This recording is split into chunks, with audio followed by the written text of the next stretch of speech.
जी तो स्टूडेंट्स, कैसे आप लोग। मैं आपका फिजिक्स टीचर तलहा उबैद और आज हम चैप्टर नंबर 2 का लेक्चर नंबर 6 देखेंगे। और आज हमारा जो टॉपिक है वो एक लॉन्ग क्वेश्चन है।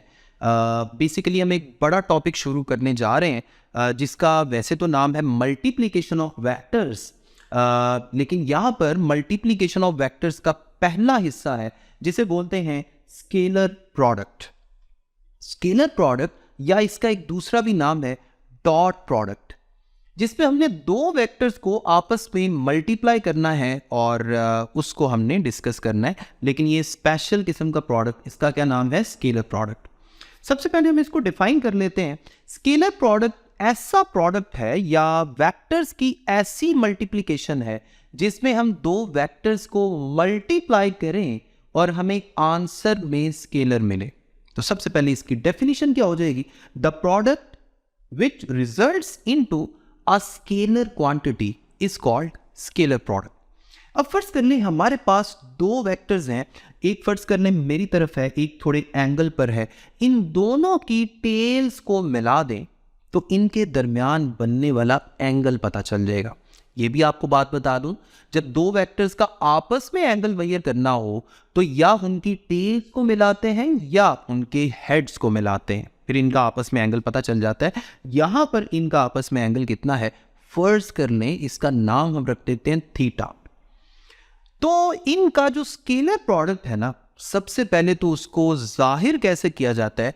उसको दोनों वेक्टर्स के दरमियान डॉट से जाहिर किया जाता है। देखिए, वैसे आपको याद है मैथमेटिक्स में हम मल्टीप्लिकेशन के लिए क्रॉस का भी साइन यूज़ करते हैं, मल्टीप्लिकेशन के लिए डॉट का साइन भी यूज़ करते हैं।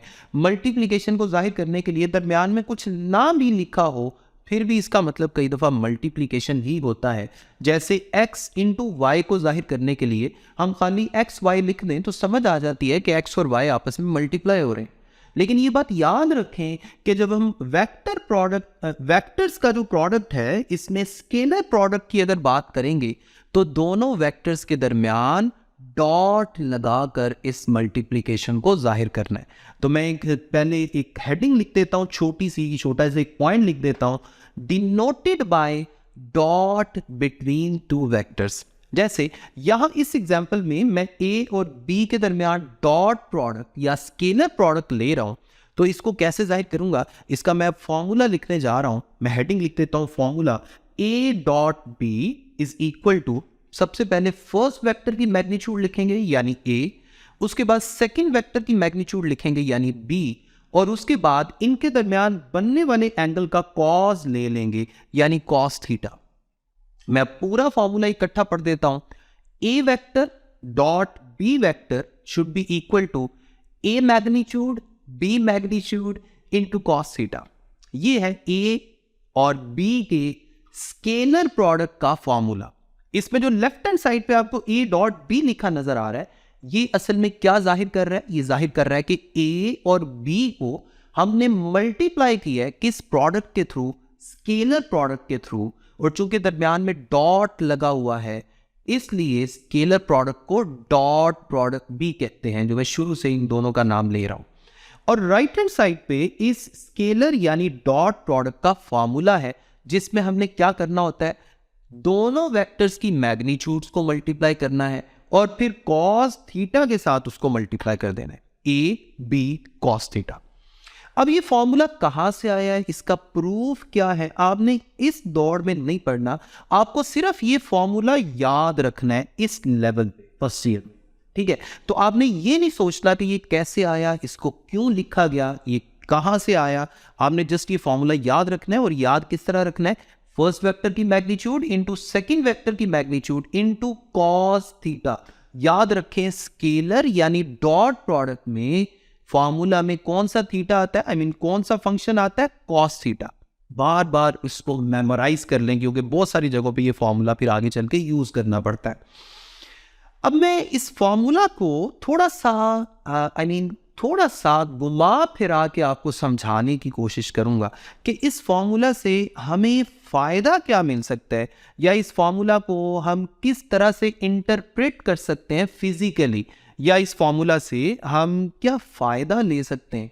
तो मैं यहाँ पे हेडिंग लिखता हूँ, physical interpretation of scalar product.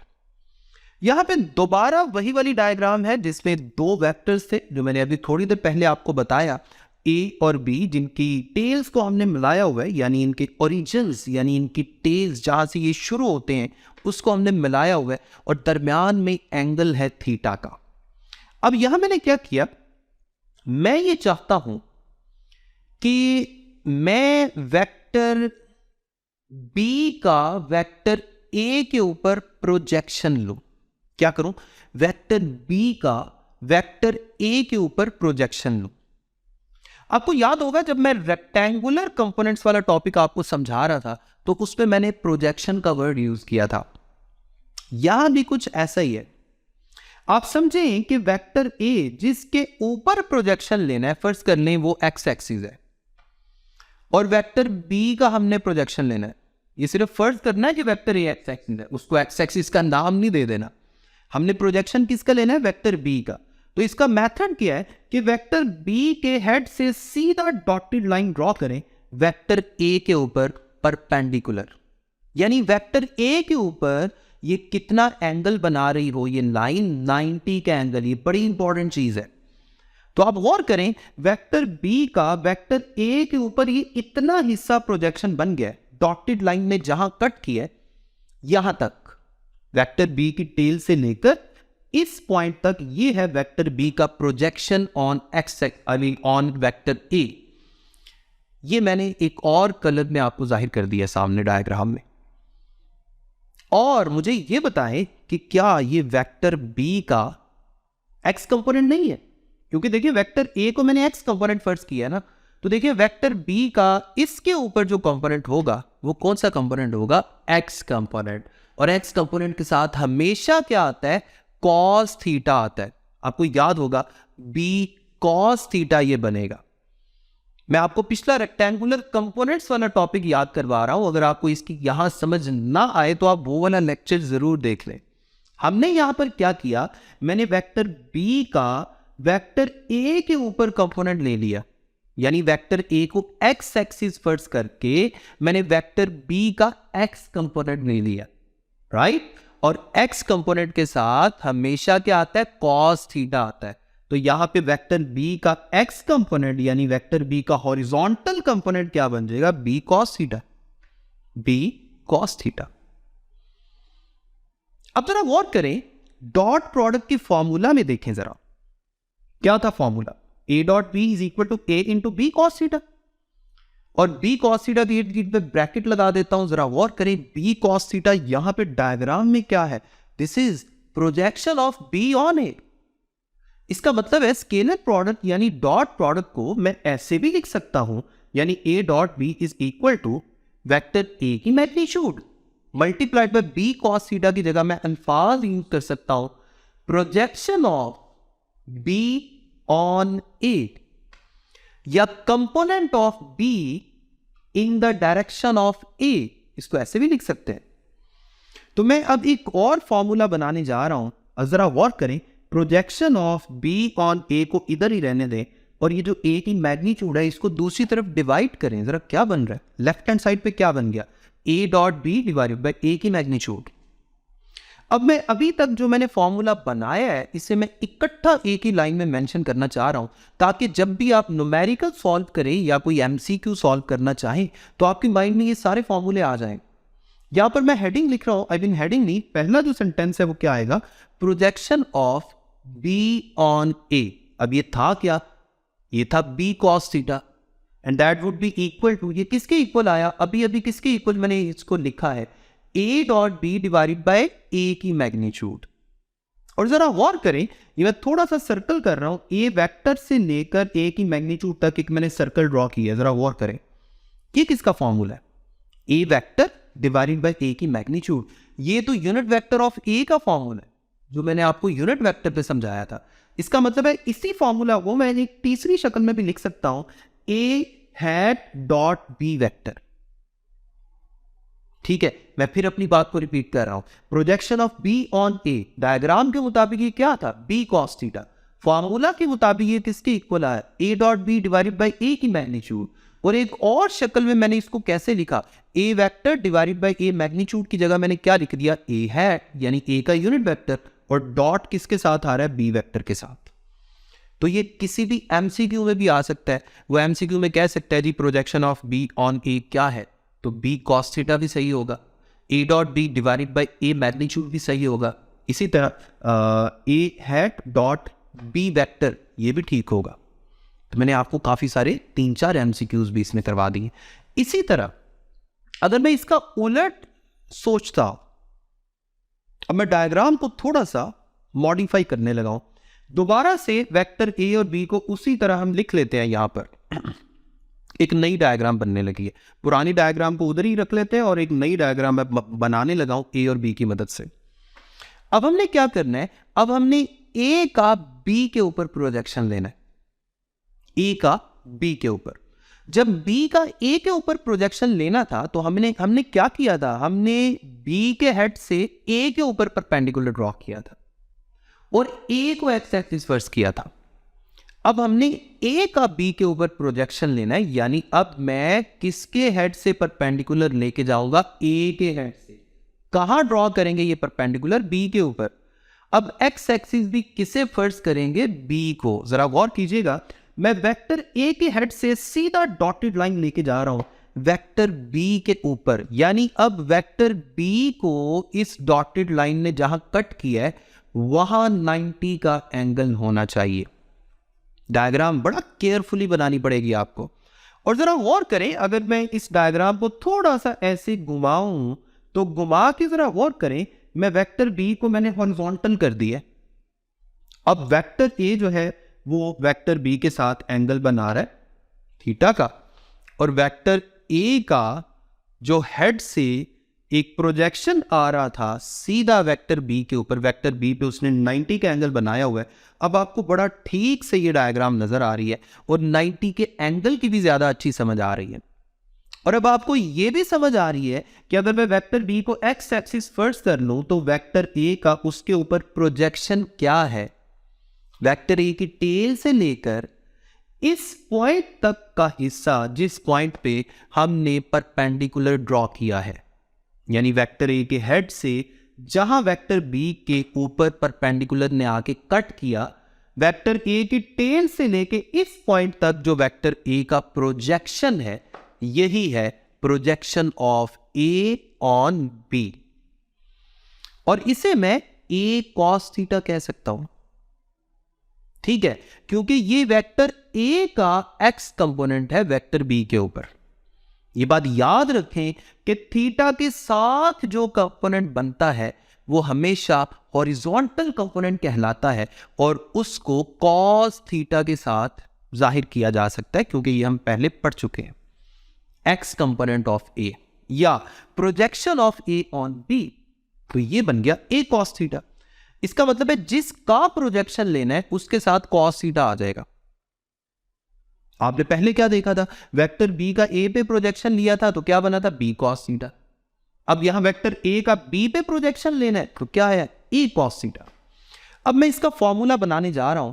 इसके लिए मैं ऐसा करता हूं, मैं बी डॉट ए लिखता हूं, यानी पहले मैंने बी वेक्टर कर दिया, बाद में ए वेक्टर कर दिया, इनका डॉट प्रोडक्ट ले लिया। तो डॉट प्रोडक्ट या स्केलर प्रोडक्ट की डेफिनेशन मैंने शुरू से ही आपको क्या बताई है, फर्स्ट वेक्टर की मैग्नीट्यूड इनटू सेकंड वेक्टर की magnitude into cos of theta. तो मैंने वहां भी लिख दिया बी इंटू ए कॉस थीटा।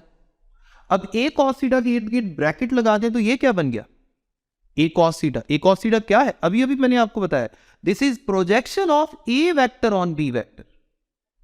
तो मैं ब्रैकेट में लिख देता हूं projection of A on B अगले स्टेप में।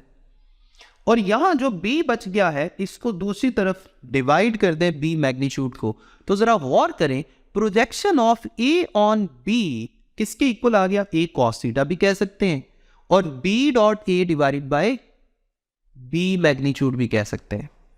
और अब जरा गौर कीजिए, अब ऊपर b वेक्टर है और नीचे b मैग्नीट्यूड है।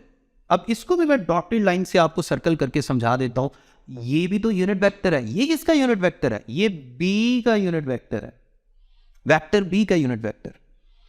तो अब आपके पास आ गया B hat dot A vector. तो जरा गौर कीजिए, projection of A on B किसके इक्वल आ रहा है? चाहे इसे ए कॉस थीटा कह दें, चाहे इसे कह दें B dot A divided by B magnitude, चाहे इसे कह दें B hat dot A vector. तो किसी भी तरह से हम इसको जाहिर कर सकते हैं। तो ये था फिजिकल इंटरप्रिटेशन ऑफ स्केलर यानी डॉट प्रोडक्ट। अब इसके कुछ एग्जांपल्स देख लेते हैं। एग्जांपल्स को डिटेल में मैं आपको नहीं पढ़ाऊंगा क्योंकि ये चैप्टर 4 में जाके हम पढ़ेंगे जो एग्जांपल्स मैं आपको बता रहा हूं। सबसे पहली एग्जांपल है वर्क की।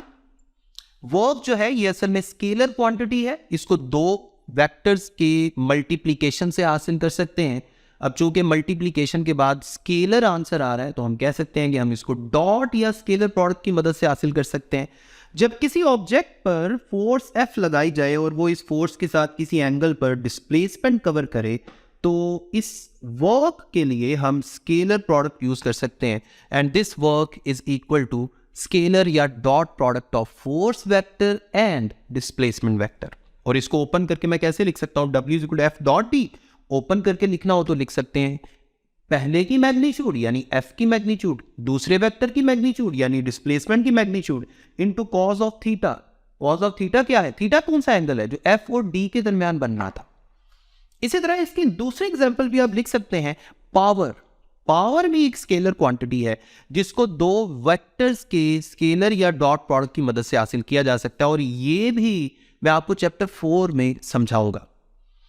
अभी सिर्फ मैं फॉर्मूला आपको मेंशन कर रहा हूं। जब किसी ऑब्जेक्ट के ऊपर फोर्स F लग रही हो और उस ऑब्जेक्ट की उस वक्त जो वेलोसिटी है उसको v से जाहिर किया जाए तो F और v के स्केलर यानी डॉट प्रोडक्ट को बोलते हैं power.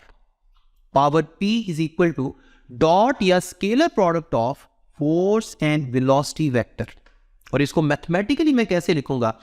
P is equal to F dot v और इसको ओपन भी कर सकते हैं F V cos of theta. इसमें पहले वेक्टर की मैग्नीट्यूड F मैग्नीट्यूड, दूसरे वेक्टर की मैग्नीट्यूड V और कॉज ऑफ थीटा, थीटा क्या है? F और V के दरमियान बनने वाला एंगल। तो ये मैंने आपको एग्जांपल्स भी बता दी। अब हम स्केलर प्रोडक्ट की कैरेक्टरिस्टिक्स की बात करने लगे हैं, यानी स्केलर प्रोडक्ट की प्रॉपर्टीज की बात करने लगे हैं कि स्केलर प्रोडक्ट का ये जो फॉर्मूला है जो सबसे पहले मैंने आपको लिखवाया, इसकी मदद से हम कैसे कैसे रिजल्ट निकाल सकते हैं। सबसे पहले है जो सबसे पहली प्रॉपर्टी है उसकी मैं स्टेटमेंट लिख देता हूं, स्केलर प्रोडक्ट इज कम्यूटेटिव। अब कम्यूटेटिव क्या होता है? मैंने आपको वेक्टर एडिशन में भी बताया था जिसपे हमने साबित किया था a plus B is equal to B plus A. तो कम्यूटेटिव प्रॉपर्टी बेसिकली क्या है? तरतीब को उल्टाने से कोई फर्क ना पड़े। सेम यही प्रॉपर्टी अब हमने स्केलर प्रोडक्ट में भी साबित करनी है और बड़ी आसान है। मैं यहां लिख देता हूं, 2 स्टेप में हमें समझ आ जाएगी। तो सबसे पहले तो स्टेटमेंट मैंने लिख दी, स्केलर प्रोडक्ट इज कम्यूटेटिव। अब मैं ऐसा करता हूं, पहले b डॉट ए लिखता हूं। जरा गौर कीजिए, या b डॉट ए की बजाय a डॉट बी ही लिख देते हैं। a vector dot b vector किसके इक्वल है? फर्स्ट की मैग्नीट्यूड a, दूसरा वेक्टर क्या है? b की मैग्नीट्यूड कॉस ऑफ थीटा। अब देखिए a और b जो मैंने लिखा हुआ है कॉस थीटा के पीछे, ये बेसिकली क्या है? ये दो मैग्नीट्यूड्स हैं, दो नंबर्स हैं जो मल्टीप्लाई हो रहे हैं।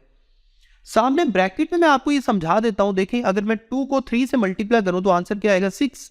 तो अगर मैं 6 को 2 से 3 को 2 से मल्टीप्लाई करूं, 3 इंटू 2 करूं, फिर भी तो 6 ही आएगा। यानी स्केलर्स जो है या मैग्नीट्यूड्स, उनकी तरतीब उल्टाने से कोई फर्क नहीं पड़ता। इसका मतलब ये हुआ कि यहां फॉर्मूला में भी a इंटू बी लिखूं या b इंटू ए लिखूं, बात एक ही है। तो मैंने राइट हैंड साइड पे a इंटू बी की बजाय इसको घुमा के क्या कर दिया? b इंटू ए। अब ये बन गया b a cos थीटा। अब फर्स्ट वेक्टर कौन सा है? अब तो b है। और सेकंड वेक्टर कौन सा है? a। तो अब ये क्या बन गया? b dot a। तो मैंने a डॉट b को b डॉट a के इक्वल साबित कर दिया। सो हम कह सकते हैं स्केलर प्रोडक्ट इज कम्यूटेटिव। दूसरी जो इसकी प्रॉपर्टी है वो है परपेंडिकुलर वेक्टर्स के बारे में, और इसका मैं डायरेक्ट रिजल्ट लिख देता हूं पहले, that scalar product of perpendicular vectors या two vectors which are mutually perpendicular, उनका स्केलर प्रोडक्ट क्या होता है? 0 होता है। Scalar product of mutually perpendicular vectors is 0। और वो कैसे? फर्स्ट कर ले, मैं स्केलर प्रोडक्ट का डायरेक्ट फॉर्मूला लिखता हूं, a dot B is equal to a b cos theta. अब फर्स्ट कर ले वेक्टर a और b के दरमियान 90 का एंगल है। तो हम जानते हैं कि cos 90 जो है वो तो 0 होता है। तो फिर राइट हैंड साइड पे जैसे ही आप एंगल थीटा की जगह 90 पुट करेंगे, cos 90 की जगह 0 आ जाएगा, तो हमारे पास रिजल्ट क्या निकलेगा, A dot B is equal to 0।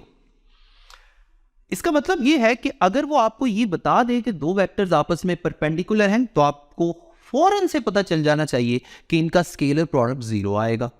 या अगर वो आपको ये बता दे कि दो वेक्टर्स का स्केलर प्रोडक्ट 0 है, तो आपको फौरन से पता चल जाना चाहिए कि ये म्यूचुअली परपेंडिकुलर होंगे, इसीलिए स्केलर प्रोडक्ट 0 है। तो ये दोनों चीजें लाज़िम मलज़ूम है। ठीक है, बात क्लियर हो रही है आपको? अच्छा, इसी तरह अगर मैं इसी प्रॉपर्टी को, ये जो सेकंड प्रॉपर्टी है, इसको मैं यूज करूं रेक्टेंगुलर यूनिट वेक्टर्स में, वो जो कार्टेशियन यूनिट वेक्टर्स है, याद है, सेम वही डायग्राम में यहां शो कर रहा हूं। एक्स एक्सिस के along I hat, Y axis के along J hat, Z axis के अलोंग के हैड। अब देखें, ये तीनों भी तो आपस में म्यूचुअली परपेंडिकुलर होते हैं ना। इसका मतलब है इनका भी आपस में स्केलर प्रोडक्ट क्या आना चाहिए, 0 आना चाहिए। तो मैं डायरेक्ट रिजल्ट लिख देता हूं, i dot j equal to 0, j dot k equal to 0, k dot i equal to 0। यानी i dot j is equal to j dot k is equal to k dot i is equal to 0। अगर इनका आपस में mutual आई का जे के साथ, जे का के साथ, के का आई के साथ अगर इस तरह डॉट लेंगे, तो आंसर 0 आएगा, क्योंकि ये तीनों भी आपस में परपेंडिकुलर हैं। तो ये बात दूसरी प्रॉपर्टी की हद तक हो गई। अब हम थर्ड प्रॉपर्टी की तरफ जा रहे हैं, और इसका ताल्लुक पैरेलल और एंटी पैरेलल वेक्टर्स के साथ है। थर्ड प्रॉपर्टी का जो पहला हिस्सा है, मैं यहां पे पैरेलल वेक्टर्स की बात कर लेता हूं। हम जानते हैं पैरेलल वेक्टर्स का क्या मतलब है, जिनका आपस में कितना एंगल हो, 0 एंगल हो। तो सबसे पहले तो हम स्केलर प्रोडक्ट की, पैरेलल वेक्टर्स की बात कर लेते हैं। पैरेलल वेक्टर्स जो हैं, इनका स्केलर प्रोडक्ट क्या होता है, product of the magnitudes of two vectors.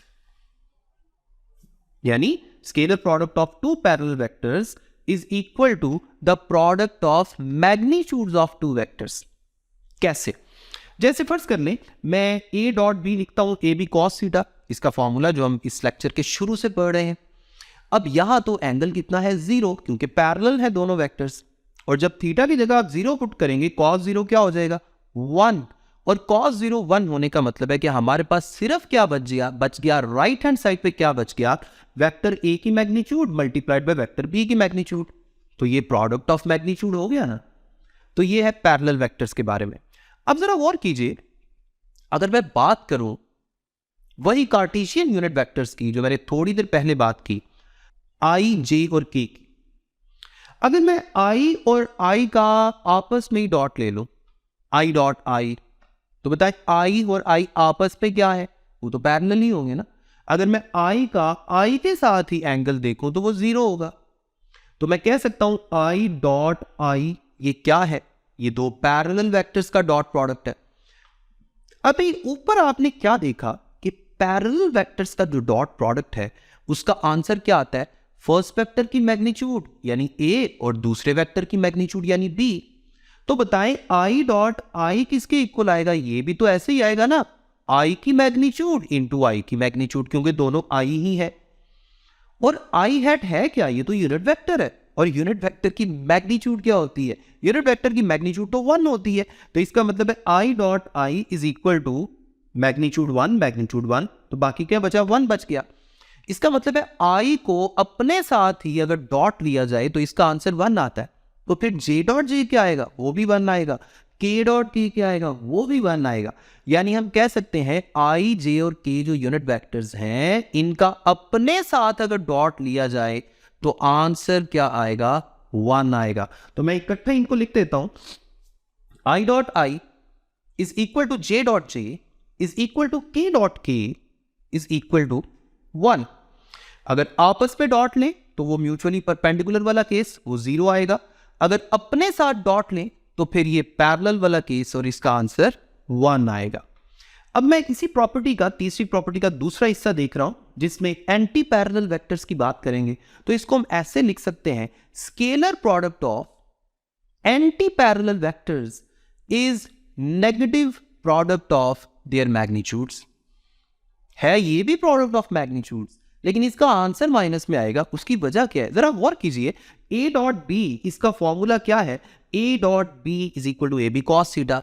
और एंटी पैरेलल क्या होता है, एक वेक्टर इस तरफ दूसरा उस तरफ, दोनों में एंगल कितना 180, और cos 180 का हमें पता है कि इसका मतलब क्या है -1। cos 180 की जगह मैंने क्या लिख दिया -1। तो देखिए ऑटोमेटिकली राइट हैंड साइड पे -a भी बन गया। और ये a क्या है, वेक्टर a की मैग्नीट्यूड, ये b क्या है, वेक्टर b की मैग्नीट्यूड। तो हम कह सकते हैं ना कि negative product of their magnitudes. तो ये था एंटी पैरेलल के बारे में। अब स्केलर प्रोडक्ट की एक चौथी प्रॉपर्टी भी लिख सकते हैं, and that is self scalar product. Self scalar product, self scalar प्रोडक्ट का मतलब यह है कि वेक्टर ए का उसके अपने साथ ही प्रोडक्ट, वेक्टर ए का उसके अपने साथ ही स्केलर प्रोडक्ट, इसे कहते हैं सेल्फ स्केलर प्रोडक्ट। देखिए यहां भी वही वाली बात है, अगर मैं वेक्टर ए का वेक्टर ए के लिहाज से ही देखूं तो एंगल क्या होगा, 0 होगा।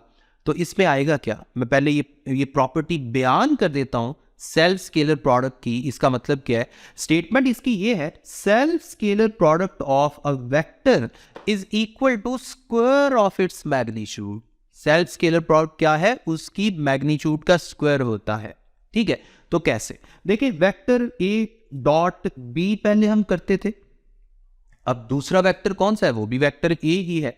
तो अब क्या करेंगे, अब हम करेंगे A dot A is equal to first vector की मैग्नीट्यूड, वो भी ए है, सेकेंड वेक्टर की मैग्नीट्यूड वो भी ए है, तो ए इंटू कॉज ऑफ, दोनों के दरमियान एंगल कितना है, दोनों के दरमियान एंगल है 0। तो आपके पास राइट हैंड साइड पे कॉस 0 की जगह क्या आ गया, 1 आ गया।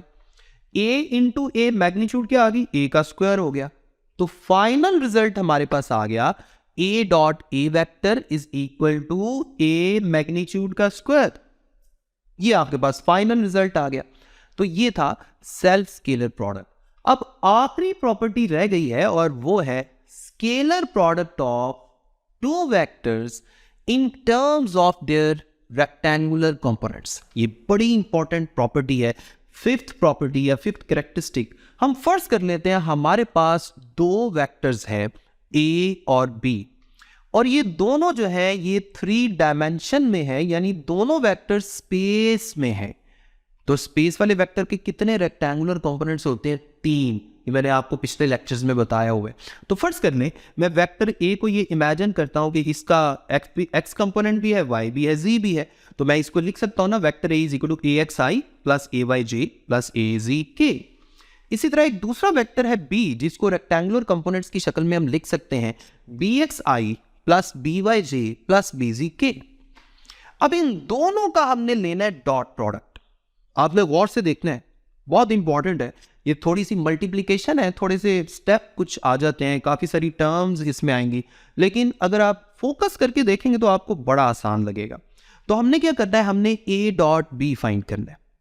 तो मैंने पहले तो लिख लिया A dot B, right hand side पे वेक्टर ए की पूरी वैल्यू डॉट फिर वेक्टर बी की पूरी वैल्यू लिख ली।